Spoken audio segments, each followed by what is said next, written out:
妈妈真的，嗯，有人只住了十几天，然后就签一个叫那种，就是硬要出院的那种，然后就能出去。真的。我睡一会儿吧，我好不好？我困的不行。那你能不能突然那什么一下？老爸，咱们能不能出院呀？得住，把身体调得差不多了。不是，我昨天晚上跟今天早晨还有今天中午我都吃饭了。是这样，得等医生说。这样吧，我也不威胁你。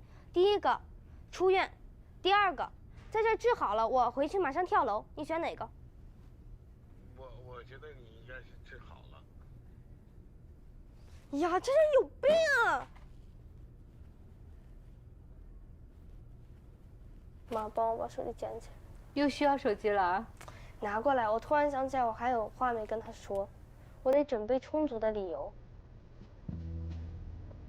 那个，你必须得适应一段时间，咱们再商量，好吧？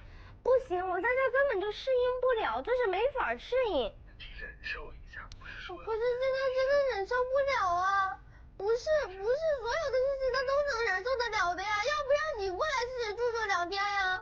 你再住一段时间。不行啊，老爸，我真的可以了，求求你同意吧，妈，我回去把我存的这10000块钱都给你吧，老爸，我求你了，我要同意我住院啊！你冷静一下，1个星期，你有起色了。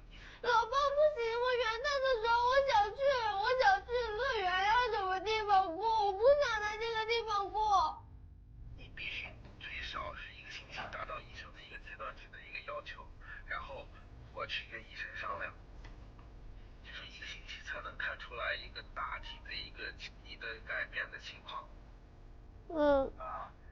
爸爸这个给你发微信啊。